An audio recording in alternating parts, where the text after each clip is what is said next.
everyone, and thank you for tuning in to another episode of the Something Else podcast. My name is Gabriella, and this is my guest, Dr. Tyrone K. Grandison. Pleasure to see everybody. How you guys doing? So today we're talking about men's mental health. We're talking about the stigma.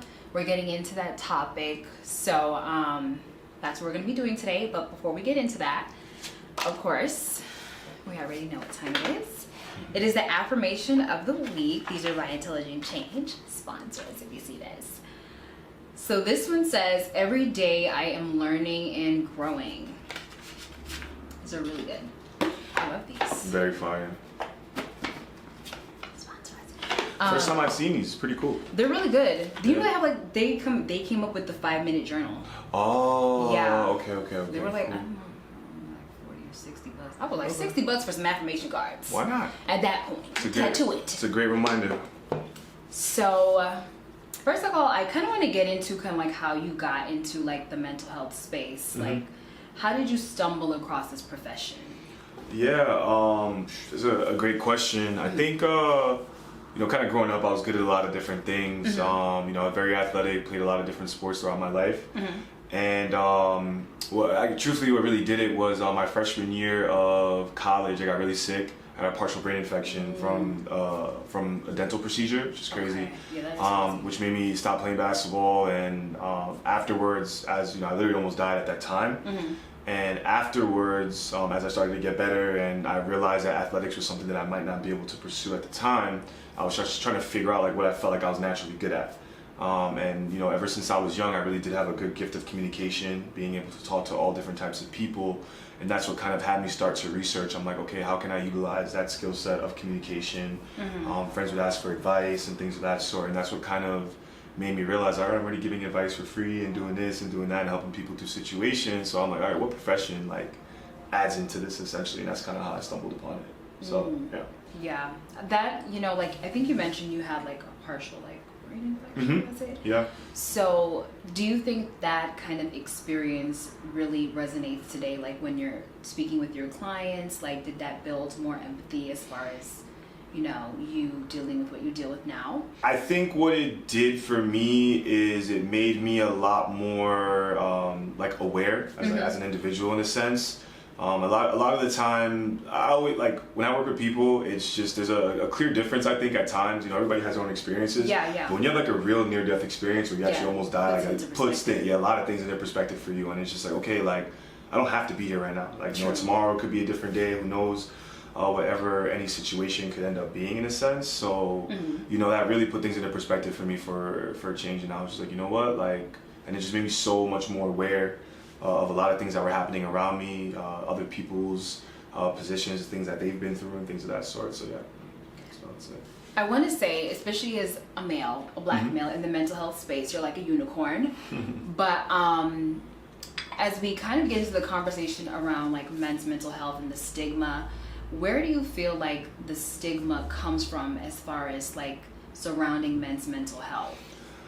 Yeah, beginning of time, I think originally, if you really date back to before the 50s and 60s and things of that sort, at least clinically speaking, we can say the field really, if we go back to Freudian era times and things of that sort, where you would go to a doctor or a mental health clinician and it's because something was wrong, you were sick in the head or crazy or something of that sort. And it started as I'm gonna fix you, you're gonna come here to get fixed, right? And over time I feel obviously that stigma, if somebody's not mentally right or things of that sort, what happens there really is just that, that makes people shy away. I don't want something to seem like there's something wrong with me or things of that sort. So that plays a role into it, of course, when we look at the field as a whole. Now, if we now break that down culturally in a sense, I'm a West Indian, half Jamaican, half Haitian, and culturally speaking about these various demographics of people, again, that fits into there, having to be strong, having to exemplify yourself in a specific way, and I think that adds more pressure onto it. And then also, the black community doesn't really even necessarily believe or think that it's a thing. present day, again, as we've kind of moved forward and people, a lot of, athletes and celebrities are coming out about their mental health issues and things of that sort, I think that started to really shed light on the situation, and people started to recognize that, okay, this is really real, and there's a way to prevent it and things of that sort in a sense too. So, just a mixture of not only how the field of mental health originally started, I think, was the beginning portion of those stigmas, and then from there, culturally, how we have to put on this facade of constantly being strong or this, that, and the fourth, and to overcome how we've been oppressed for so many years. How can one not want to exemplify themselves in the strongest way possible in that sense too, and not show what people will call weakness in a sense. So yeah. Understandable. So like, how can we begin to like diminish the stigma like around men's mental health? Because I know that, of course, I know that you do marriage counseling as well. Yep. Sometimes I feel like, especially with women, when they try to come get their partner into like, oh, let's go to counseling, it's always like, no, I'm okay. You can go, but I'm okay. Yeah, nah, it's just I have probably 2 clients right now that I'm working with, and it was the same thing. Like, you could go, but like, I'm fine, kind of thing. And then the partner really over time decided to come in, and then we all work together. So remind me, you said your question was, how can we diminish the stigmas, right? Primarily, people just got to speak up. There's nothing wrong with talking to somebody or having a conversation from an unbiased place, and that's really what therapy is. I think that therapy really, people again come and you think that, oh, I have a problem that I have to fix. It's not necessarily the case. I always say, like, growing up, we've all gone to the doctor to check our heart rate, blood pressure, how we're feeling if we're sick or we have a cold. When was the last time anybody went to the doctor to make sure they were thinking correctly or their thought process was going in the right pattern? Yeah. Every time I ask somebody that, they're like, yeah, I never went to a doctor appointment to check to make sure I was thinking in the right direction. And same thing for me too. I never went to a doctor's appointment to, oh, you're thinking straight? Like, what do you mean? Like, yeah, I'm fine, So when you think about that, I say that people should just speak up in a sense where it's just like, nothing has to be wrong. You could come to therapy and be like, yo, I'm dealing with the situation at work. I want to handle it, the best way possible. I'm trying to put a better foot forward in communication, understanding, and your therapist can work with you on ways to communicate better, understand better for yourself. And there's, again, nothing necessarily wrong with that. It's not that anything crazy was wrong. It's just that, you wanted to make sure that you had the right mental acuity to handle the situation that you wanted to, in a sense too. So I think the more people really talk about what their experience is in therapy, and again, in this field, everything we talk about is strictly confidential, so sometimes you don't want people to know that you're speaking to someone, but a big way in doing that is people kind of speaking up more. Okay. No, that's really understandable. Like you mentioned, like just speaking up, just kind of like allowing this kind of openness. I wanted to say, like, how can we get like tips or insight on how we can encourage particularly men to be more vulnerable as far as maybe being open to this kind of experience? So for me, at least down here in South Florida, what I'm doing is I've been, everything that I do is around finding ways to break down the stigmas around mental health personally. So I created my company, it's the New Balance Group Incorporated. What we do is not only it's a therapy group that offers mental and physical health, of course. However, what I'm doing is I'm trying to find different ways to go into the community and implement structure and programs where you kind of put therapists in like in an inconspicuous place, for instance, right? So my way to do that personally is through health and wellness and fitness, right? So I have a concept that I'm working on right now. It's a spin studio. It's called Ride Miami. And there we run it's a spin class. It's an ultra modern spin experience. So just instead of like getting on a bike and doing a workout, there's like an instructor with a DJ. It kind of feels like you're at a party or like a club kind of feel, but you're working out.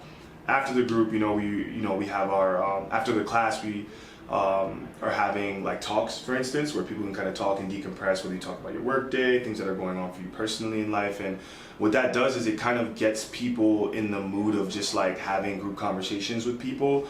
And those conversations, in a sense, though they're not necessarily directly therapy, they are therapeutic in a sense, because you get to kind of vibe with people, recognize that people are going through similar situations that you are, and then you also are building a community of individuals who are going to support you through your goals, right? So what that does then essentially is now you can really like work on your health and wellness, and you can have somebody there to kind of guide you through that process. You now have a community of people who are going to be like, oh, like, are you coming to class? Are you going to do this? Are you going to do that? And it helps individuals, I think, really feel like they're part of that community, but then inch them towards that kind of scope. And then in those conversations, what I'm doing is, I'm bringing up therapy and having more in-depth conversation and encouraging people, like, what we're talking about now is very similar to how it's handled in the therapy room in a sense, and as they feel that comfort working with me or the interns or people that I work with, it allows them to, kind of be curious now and like step into the space and be like, maybe I should, kind of talk to someone or this, that, and the fourth, and try and figure out how to go through it. So you said something that kind of piqued my interest. You said inconspicuous places. Like, can you elaborate on what you mean by Yeah. Even it's so funny because even when I work with teenagers in certain age demographics now, they're just like, you're a therapist? Like what? Like, I did not expect they expect like an older guy, like some glasses. Yeah, some glasses, just a different vibe. On the couch. Yeah. Exactly. And there are instances where I'll wear the white coat, but then there are instances where I'll dress down, and you want to meet people where they are. And that's the biggest thing in therapy, is meeting an individual where they are. Not everyone is going to have the courage to come into a therapy room. So providers need to find creative ways to engage their clients, and that's something that, I figured out to do personally, and then things that I teach, when I work at the university and I teach clinicals to other therapists and try to show them the craft of what to do, is to really hone in on those specific interests that you have, because that's how you're going to get individuals to gravitate towards you. So for me, it's like, having therapy in a gym setting, for instance, is somewhere that somebody may not recognize that it's there, in a sense too. So not only does a person not need to be shy about going to seek out services. If you're gonna go work out at a gym, no one's gonna ask you you're gonna go talk to your therapist. It's inconspicuous. Like, I'm gonna go work out. You might happen to run into me. I might be there, and we might have a quick conversation, and it helps out. So that's a vision that I've had for a long time. I was working, as I said, through my spin studio. I was working on that myself, but I actually had an opportunity to partner with an organization called Partners in Change, and we run groups up at the House of Athlete, which is an NFL sports facility up in Weston, Florida right now. And they're, not only do they train the everyday athletes, so any patrons that come in, want to work out and things of that sort, they have a facility for that there, but then off-season athletes, NFL, NBA, Major League Baseball, soccer, so many different people. There's artists that come to that and to the location up there to work out. But there's various pillars of that organization, and there they touch on all the different aspects. So not only is it mind, body, all these different experiences to kind of help people with their performance, but then mental health is the staple of that specific facility. So I'm up there running groups. I have 2 other individuals that I work alongside who are very also well versed in it. Dr. Melanie Hussein runs the groups with me up there, and then Dr. Mary Kilmeyer oversees everything that's happening in reference to that right now. And similar to what I was saying, Inconspicuous, it's just we're in the community, we're there. People are already coming to the gym to better themselves, right? So with that being said, we're able to kind of add to that process and make everything mental from there. For people who have never been in a session, so what would a session look like with you? What's the process? Cool. Great question. So I'm really big on the intake process and somebody's experience. And another big issue with the stigma behind mental health is finding a clinician to work with. And it's almost like what do they call it? Speed dating, where you gotta just sit down. Yeah. So it's almost like you're cold calling therapists until you find somebody that even has an appointment. So what I do is I make sure my intake process is very welcoming and warm. And what I do is, whether they come through my website or I send an email, I always book a free 15-minute consultation where they get an opportunity to talk to me on the phone and just kind of feel the vibe out and see if we get along in a sense. But when I do my intakes, I'm not always trying to take on the client. I want to find what the best fit is for them. And I tell them, I might not be the best fit for you, but I want to walk you through the process so you can understand how to seek the right therapist, what things to look for and what things not to look for, flags of you probably might not want to work with this person might not resonate with you. And I psychoeducate as I'm doing the intake at the same time. So not only am I asking questions about, why they're coming in, what the issue is, what their goals are, what they're looking to change or get better with. I'm also actively listening to their responses and how they're speaking to see if there's another place that maybe might be a better fit for them that might not be me in a sense. And all of that for me is just making sure that they feel welcome. And it's cool because, you know, we'll have the individuals that I might refer to like Mel or somebody else that I work with. But then for the people that do come and work with me, at that point then, you know, they'll come into the office, they'll get a tour of the entire building. There's different areas. I have an indoor, which we're sitting in right now, but then I have an outdoor patio area as well, where we can sit outside if they, you know, prefer the fresh air, something like natural light. And I walk them through the process and just make them feel instantly like they're a part of whatever's happening here in a sense too. So that's a big piece for me to kind of give in that welcoming environment at least.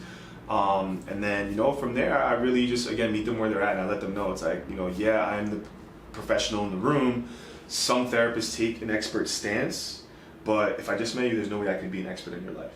Yeah. You know, how am I going to tell you anything about you when I just met you, you know, in a sense. So it's just more about having that person feel comfortable enough to know that you're not there to judge, not there to tell them what to do. We're going to figure it out together and see what makes sense, move certain pieces around. And while we're having that conversation, I have an opportunity to listen to their verbiage and how they say things and things of that sort. And all the magic happens as I start to just kind of shift their languaging, their perspective on how they're saying things, and then they start to see it themselves. And then that's when you start to see change start to roll out from there. So, like, what would you say are like the top three issues that people come to you for? Ooh, it's a really good question. Top three. Lately, I mean, every season is different. It depends on the time of the year. Right now, lately, it's been a lot of like marriage counseling, and not that things are wrong. And it's actually been really beautiful to see. It's like couples coming in before they get married just to make sure that everything is clear. You know, boundaries and ground rules are set. They understand each other more and things of that sort. So that's what I've been working with a lot lately. Another thing that I would say is big is like life transitions is a big thing, where like maybe somebody wants to leave a job or start a different career, change something in a relationship, you know, and they just don't know how to handle the situation, and they may feel a little bit out of place. So like they're kind of seeking help on how to work with some things in that facet. And then the other thing I would say, and this is in respect to I guess I would call it performance in a sense, is like if an individual recognizes something is happening to them and it's affecting them, whether it's like in their athletic abilities at sport, like in their sport, or in their production at work or things of that sort, they're coming to try and figure out how to overcome that hump or that block in a sense too. And then what I'm able to do then is to have a conversation about everything in their life. So I would categorize myself as a relational therapist. You know, there's different types of therapists that you can go to for different things. And I work with everything relationally because it's you in relation to all the things around you, always. So typically when we talk about a problem, you think the problem is the problem, but it's never the issue. It's whatever's surrounding it or around it. So they come in and they think like, oh, this is what I'm struggling with. And what they realize is that problem is really just a cause of all the other things around it that they never did maintenance for in their life. And then I work around those things, and what they start to notice is it like lifts up the pressure around what they felt was the biggest issue, and then that tends to naturally solve itself. Gotcha. Okay, that's really big, because it's not really what the issue is the problem, it's the things around it, and then once you begin to like dissect those things, okay, I can see what you did there. Yeah. Okay, no, that's really, really, really good. I kind of wanted to also ask, like, in your personal life or personal experience, how do you yourself like improve your mental health? Like, for people that are watching this, they're not ready to take the step to going to see a professional. Like, what are some ways that they can like improve their mental health? First thing, you need to triage your inner circle, your friend groups, the people that spend the most time around you. You need to do maintenance around that. We all know we have specific friends for specific things. You know, I'm very blessed to have a core group of friends where, like, let's say there's like 5, and I know specifically who to talk to about what issue or whatever's happening. Not everyone may be fortunate enough to have that, but I say that because you can ask the wrong person for advice, or they're just going to tell you what you want to hear, enable you to keep staying in a lot of those same cycles. You want to make sure that you're not only challenging your friends, but your friends are challenging you. So it's just like, if I'm going through, my own relationship issues or personal issues in my own life, and I talk to a friend, they never are like, yeah, bro, so-and-so's wilding, it's not you. Nah, they're just more like, they speak to like what I'm doing to perpetuate that issue first. And they're like, okay, like, what did you do? How did you handle this? What happened here? Like, and then, we talk about the situation, and then we start to look at everything around it in a sense too. So, number one thing is to primarily just triage the people around you, because a lot of the time what's going to happen is you overlook how much they really influence your mindset and the way you feel and how you handle situations, and that could really lead you down the wrong path. Second thing I would say is to have your self-care regimen on point. Pay attention to the things that make you feel good. A big reason why I named my practice the New Balance Group is because the whole idea of it is about restoring balance, right? Mm-hmm. If you think about the definition scientifically of homeostasis in a sense, right? It's like when everything is at status quo or in balance. But the thing about balance is that no structure is ever really just fully stable in a sense too. There's always some give or weight in it. Overall when you think about it. So if you think about the human nature, or like how we are as people, there's good and there's bad. Who am I to tell you certain things that I may not agree with may work for you, in a sense too. So it's not about who's more right or who's more wrong. It's about like what actually helps those individuals keep that homeostasis for themselves as an individual, right?